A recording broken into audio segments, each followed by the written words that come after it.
చేస్తాను నేను.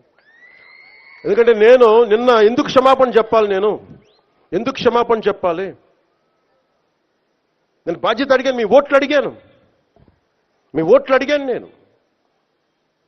తిరుమల దానికి డైరెక్ట్గా నాకు సంబంధం లేకపోవచ్చు, కానీ నేను దాంట్లో భాగస్వామ్యం ప్రభుత్వంలో.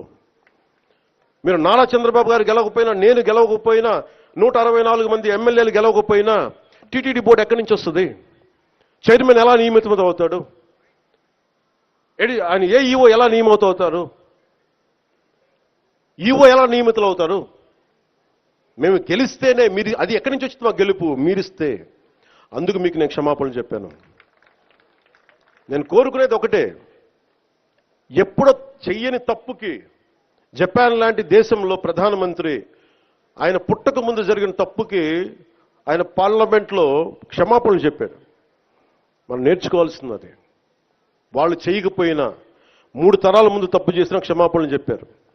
నేను ఈ రోజున అడుగుతుంది, టీటీడీ బోర్డు పాలక మండలి చైర్మన్ గారు కానీ, సభ్యులు కానీ, ఈఓ కానీ, ఏఈఓ కానీ, మీరు ప్రెస్ మీట్ పెట్టి క్షమాపణలు చెప్పండి. నేను క్షమాపణలు చెప్పినప్పుడు మీకు క్షమాపణలు చెప్పడానికి నామోషి ఏంటి? బాధ్యత తీసుకోండి, బాధ్యత తీసుకోవాలి. ఇది చాలా బాధ కలిగించేది. మాకు సంబంధం లేదంటే ఎట్లా? నా తప్పు కాదంటే రాజు 7 చేపలు కదలా, మరి ఎవరు చేస్తారు ఇది? నాకేం సరదా నాకు క్షమాపణలు చెప్పడం? నేను దోషిగా నిలబడాలా ఇలాంటి సంఘటనలో?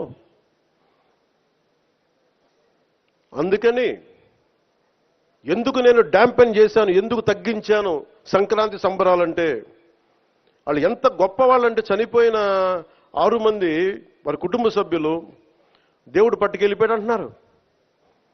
36 మంది గాయపడితే ప్రతి ఒక్కరిని పేరు పేరున పరామర్శిస్తే అందరూ కూడా నలిగిపోయి 100 మంది మీద పడిపోయారు. ఎంత ఉంటుంది ఒక ఆడపడుచు మీద పడిపోతే, పెద్ద ఆవిడ మీద పడిపోతే? తమిళనాడు నుంచి వచ్చారు. ఎలా ఉందమ్మా మీకంటే, కడవలు పాత్రికాంగయ్యా, కడవలు వెళ్ళి దేవుడు బయటికి తీసుకొచ్చాడు మమ్మల్ని అంటా ఉన్నారు.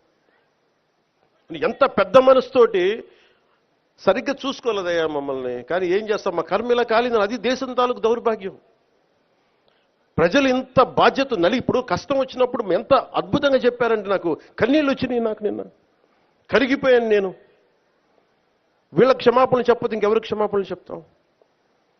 ఏఈఓ కానీ, ఏఈఓ వెంకయ్య చౌదరి గారు కానీ, ఈఓ శ్యామలరావు గారు కానీ, చైర్మన్ బిఆర్ నాయుడు గారు కానీ, టీటీడీ బోర్డు సభ్యులు, పాలక మండలి సభ్యులందరూ కానీ, మీరందరూ వచ్చి ఒక్కొక్క వ్యక్తి గురించి కథ వింటే అప్పుడు మీకు బాధ అర్థమవుతుంది.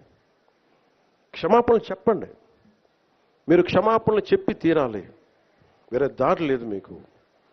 మీరు క్షమాపణలు చెప్పడం వల్ల పోయిన ప్రాణాలు తిరిగి రావు, కానీ కనీసం ప్రజలు మిమ్మల్ని చూస్తూ ఉన్నారు.